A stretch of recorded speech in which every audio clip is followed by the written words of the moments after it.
Reporte 100.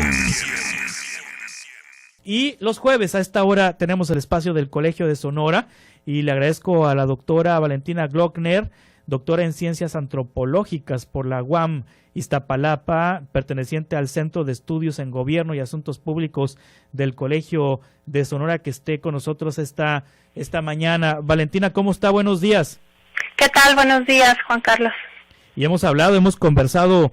mucho sobre los efectos que ha tenido esta pandemia en niños y en niñas, y sobre todo también en niños en una situación vulnerable como los migrantes.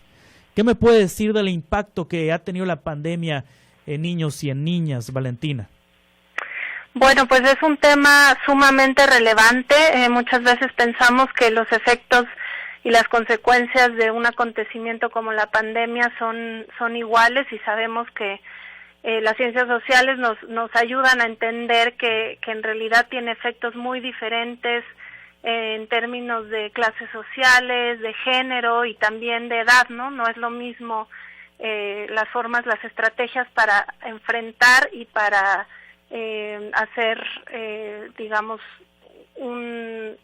construir estrategias para sobreponerse a un acontecimiento como la pandemia. En este caso, por ejemplo, empezamos a tener reportes como de la CEPAL, ¿no? Que indican que hay alrededor de 113 millones de niñas y niños y adolescentes en América Latina que han visto suspendidas la mayoría de sus actividades cotidianas por la pandemia. Esto significa pérdida de espacios de socialización, de esparcimiento, de juego, de aprendizaje, pero también pérdida de espacios de protección y de bienestar.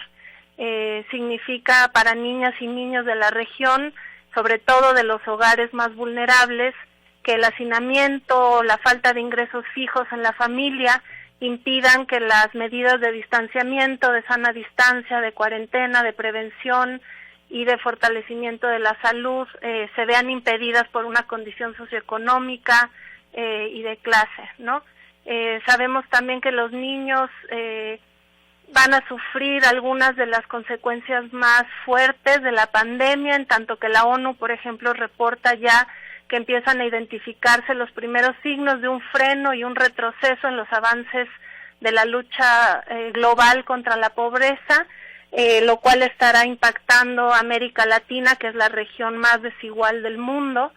Y esto ha derivado también en algunas alarmas que indican que es muy probable que el trabajo infantil se va a incrementar en la región latinoamericana, también como una consecuencia de la pérdida de ingreso de los adultos, como pérdidas de empleo, desaparición de fuentes de trabajo, y también como consecuencia de un aumento de las actividades cotidianas de cuidados y de trabajos domésticos que ya recaían principalmente en mujeres y en niñas en la región, quienes dedican en promedio 3 veces más tiempo que los hombres a este tipo de tareas, que son fundamentales no solamente para el cuidado y la reproducción de la vida cotidiana, sino también para la reproducción de la vida económica en la economía formal e informal. Sí, ahora en ese contexto que nos describe de las afectaciones que tienen los niños y niñas en el mundo, particularmente en América Latina y aquí en México, dentro de las vulnerabilidades se encuentra la población infantil migrante. En ese sentido, ¿cómo está la relación de la pandemia con los niños, niñas migrantes? Pues mira, en ese sentido son una de las poblaciones que más, se puede decir que más pueden estarse viendo afectadas. Estamos hablando de niños migrantes tanto internos, niños mexicanos que migran dentro de México, por ejemplo, como los niños jornaleros o hijos de familias jornaleras que es una población con una presencia muy importante en el estado de Sonora. Estamos hablando también de niños migrantes que vienen en tránsito por el estado, que son originarios de otros países y que transitan por Sonora. Estamos hablando también de niños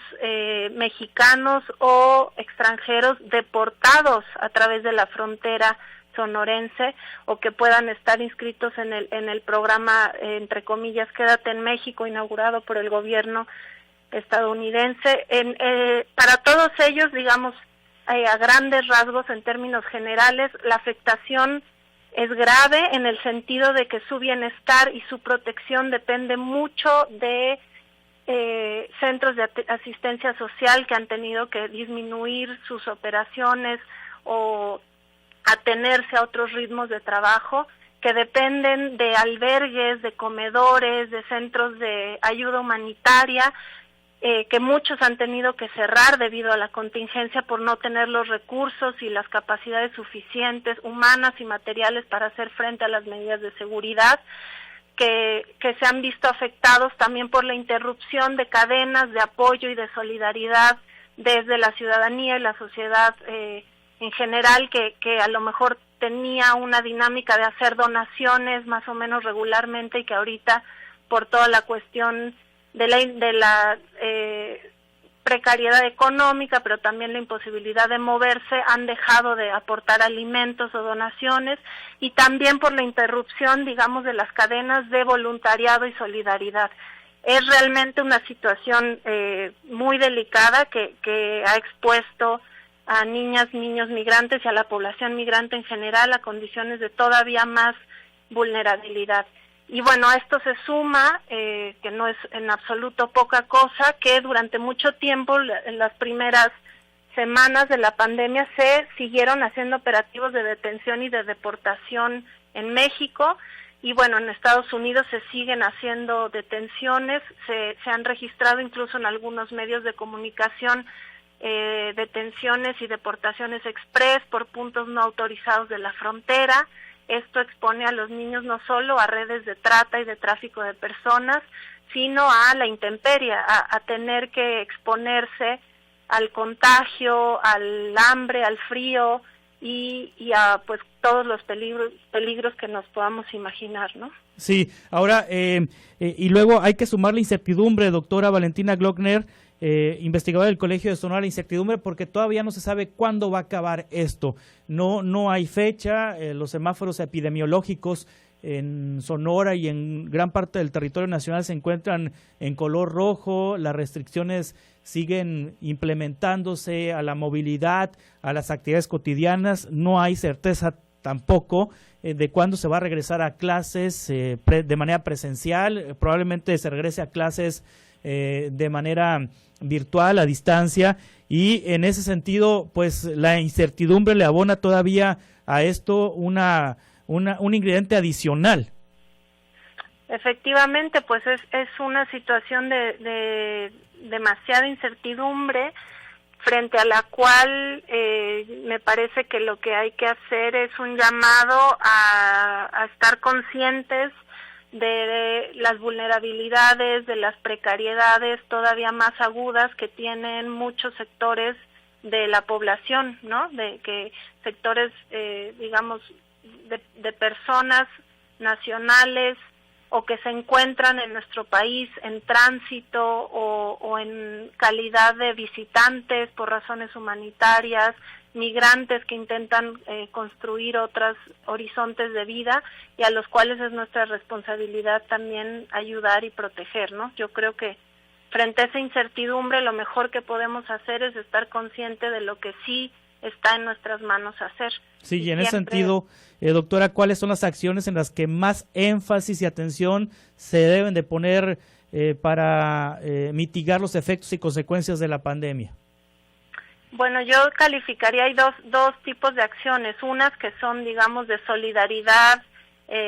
ciudadana, ética, civil, ¿no? Que tienen que ver con no interrumpir las donaciones, estar más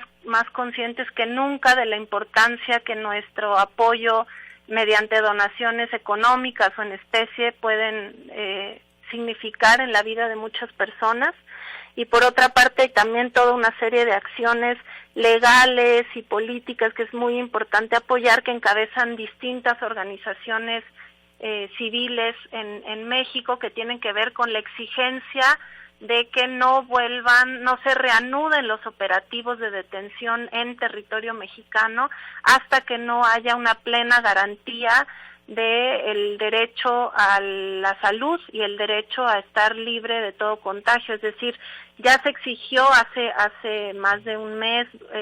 que las estaciones migratorias fueran vaciadas, que fueran liberadas todas las personas que se encontraban ahí, lo cual se hizo. No se tiene plena certeza de que todas hayan sido liberadas, pero las personas migrantes fueron puestas en libertad en condiciones de absoluta precariedad, lo cual tampoco es un comportamiento honorable en los tiempos en los que corren, ni políticamente responsable. Entonces, también hacer ese tipo de estar cercanos a ese tipo de estrategias y de medidas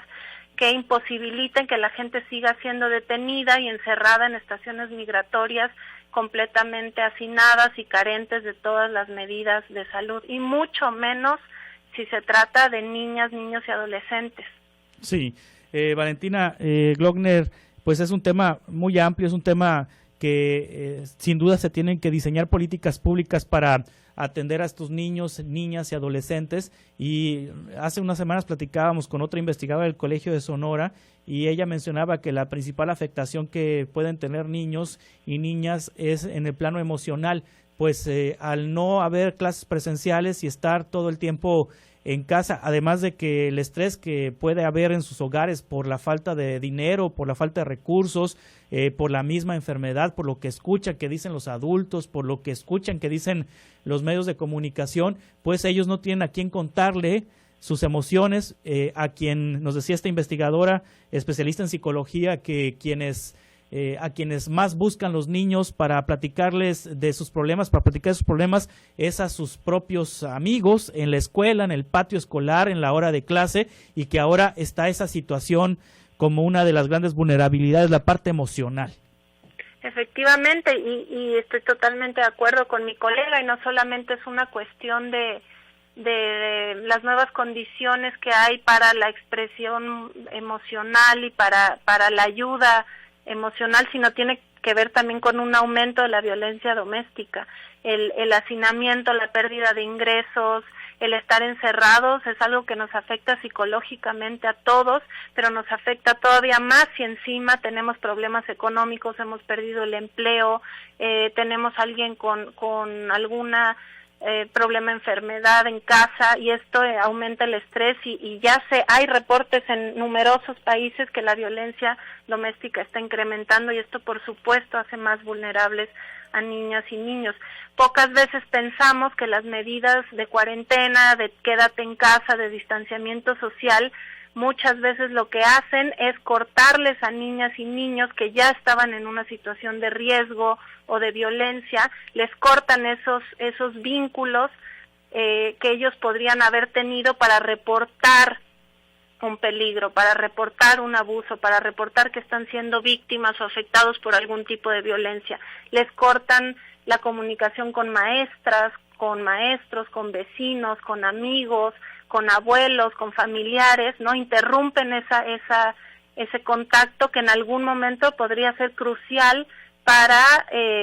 denunciar, darse cuenta de algún tipo de abuso o pedir ayuda. Entonces esto es realmente grave. Son las medidas de quédate en casa, en realidad tienen que contemplar este tipo de factores contraproducentes que pueden estar provocando. Muy bien, doctora Valentina Glockner, investigadora del Colegio Sonora, muchas gracias por tomar esta llamada, estaremos en contacto. Muchas gracias, buen día. Hasta pronto, buenos días. Reporte 100.